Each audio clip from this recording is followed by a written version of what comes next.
A lot of relationships that look solid from the outside are standing on one decision. The man inside them stopped saying what bothers him. He made that call somewhere around the second year. He never announced it, and he probably couldn't name the week it happened. What he can tell you is that the fights got shorter afterward, the house got calmer, and both of them agreed things were finally good. The woman living with him reads that calm as a report on the relationship. She isn't lying when she says those were good years. She's telling you what she could see from where she was standing, and what she could see was a man who had stopped bringing things up. There is no version of her day where the absence of a complaint looks like anything except contentment. Plenty of marriages don't run this way at all, and I'm not going to pretend otherwise. In some houses, a man says the thing that's been sitting on him. It takes 11 minutes on a Wednesday night, and there's no bill for it on Saturday. Those houses exist, and I've been in a few of them. What I'm describing is the other kind, and the other kind is common enough that many men listening are going to recognize a piece of their own week in the next 20 minutes. It also can't be spotted from the inside by either person in it, which is the part that does the damage. If you're the man in that arrangement, this matters for a reason that hasn't shown up yet. Every time you swallow one, you feel like you're putting something away for later. Some part of you expects the balance to be recognized eventually. What you're building instead is 9 years of a man who never had a problem with anything, and that record is exactly what gets handed back to you the first time you finally do. It gets handed back by her mother, by her friends, and by a lawyer if it ever gets that far. 9 years of nothing, then one objection from you, and the objection is the thing that looks out of place.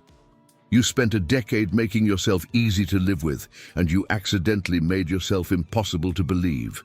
Start with the smallest version, the one no reasonable person would call a problem. He's at his brother's house on a Saturday. The phone goes off at 9:40. "Where are you? Who's there? What time are you heading back?" He answers all three in a completely level voice, and he's pulling out of the driveway by 10. Nobody at that table says a word about it. Ask him and he'll tell you it's nothing. He's 38 years old. He answered 3 questions about which room of which house he was standing in on his one free night that month, and his own summary of the event is that it isn't worth talking about. That summary is the thing to hold on to because he means it. He genuinely does not experience this as something happening to him. Push a little and he'll lay out the comparison himself without realizing that's what he's doing. Saying something about the call costs him about 90 minutes and a bad Sunday. Leaving 40 minutes early costs him 40 minutes. He takes the 40 minutes. He'll take the 40 minutes something like 200 more times before he turns 50, and each individual time he'll be right. Then the people around him start thinning out. There's the friend she decided she doesn't care for, based on one thing he said at a barbecue in 2019.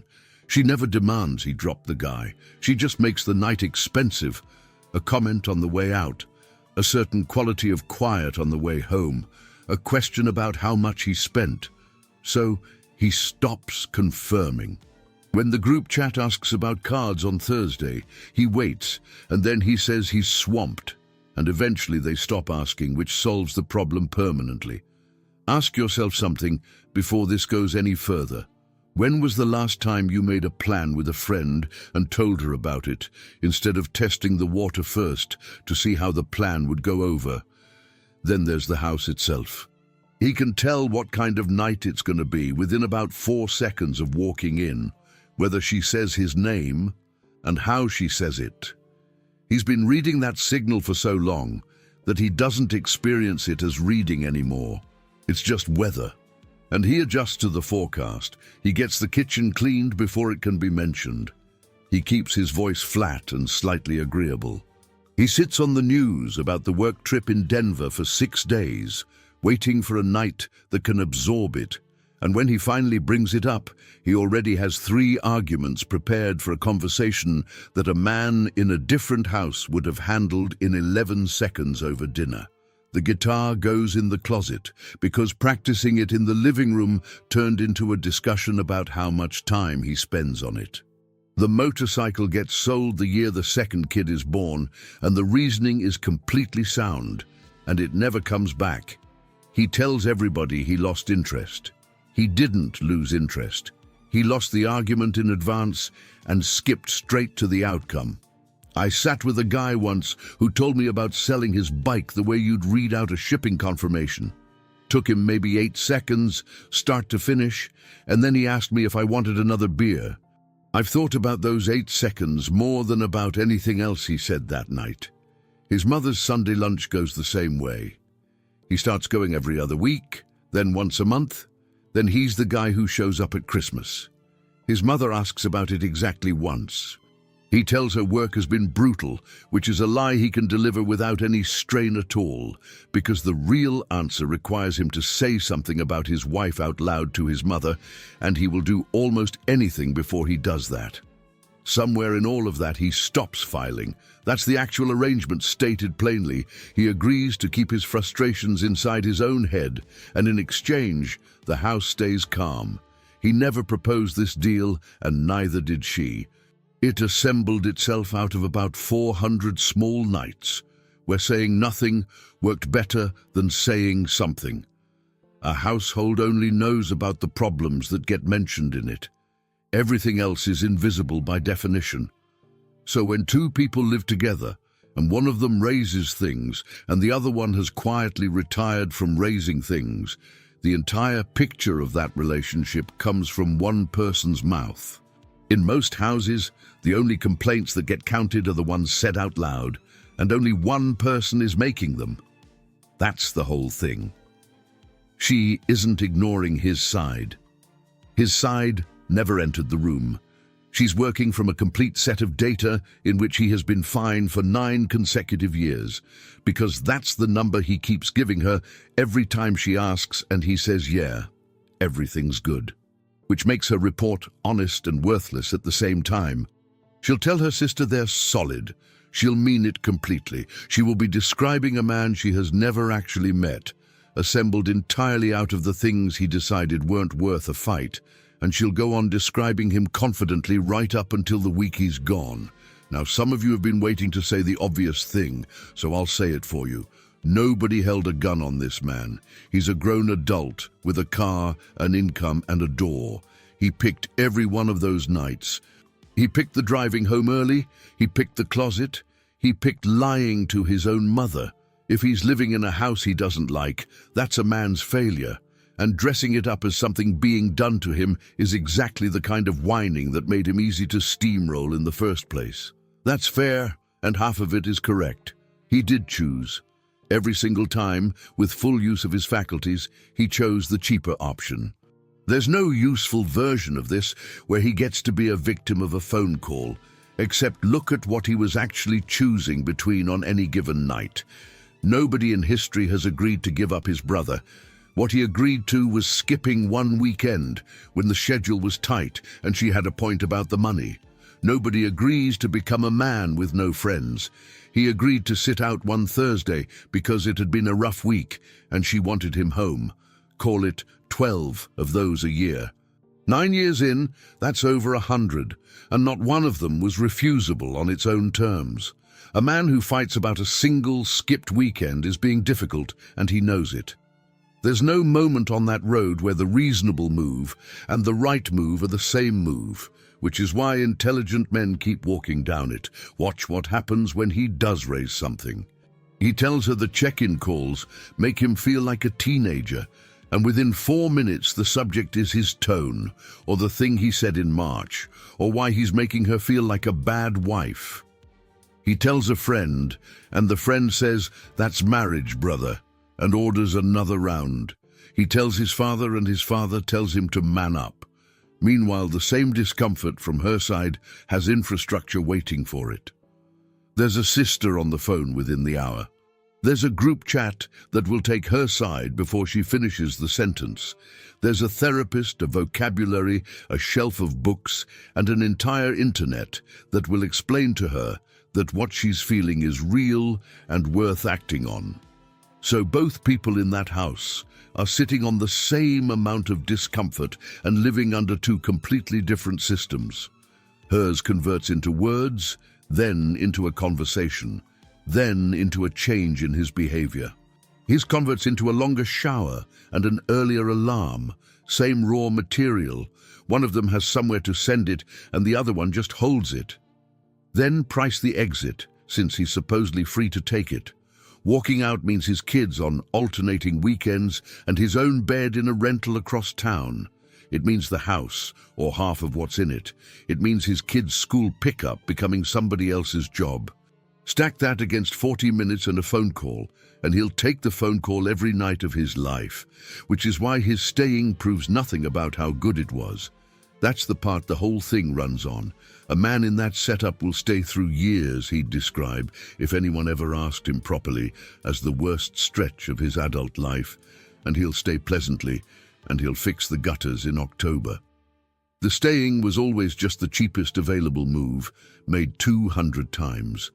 I should be exact about who this covers, because the accusation is only worth anything if it's aimed correctly.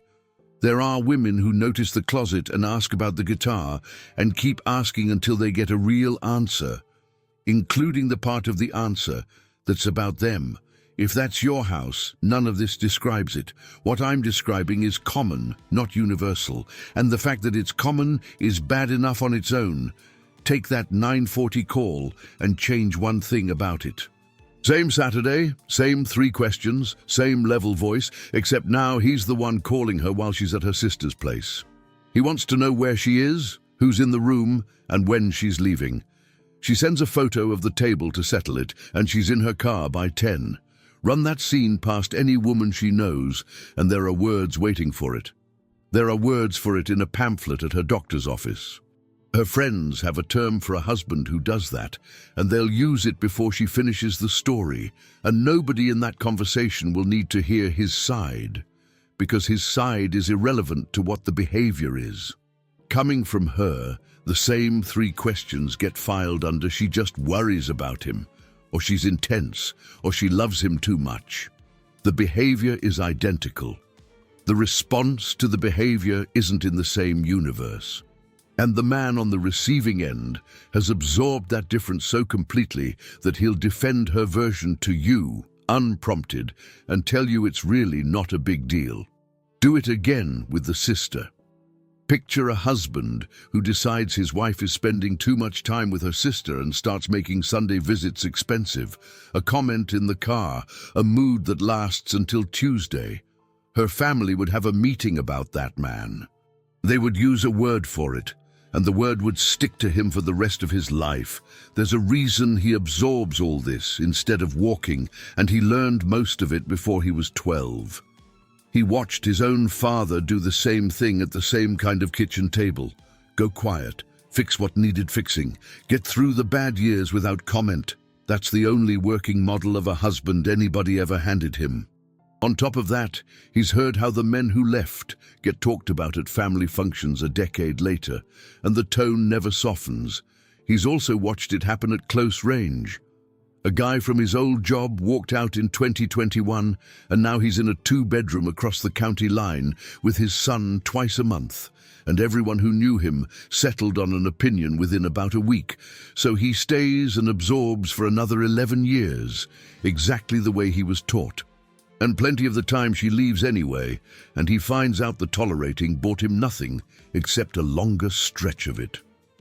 Some of you want to say that women tolerate plenty too, and you're right, so take it seriously. She carries the appointments, the birthdays, the sense that the whole operation collapses if she stops tracking it. She notices things nobody thanks her for. She is often the only person in the house who knows when the kids' teeth got cleaned. That's real work and it wears people down. Look at what happens to that load, though. It has a name, it has articles written about it, a phrase everyone recognizes, and an audience ready to agree the second she brings it up.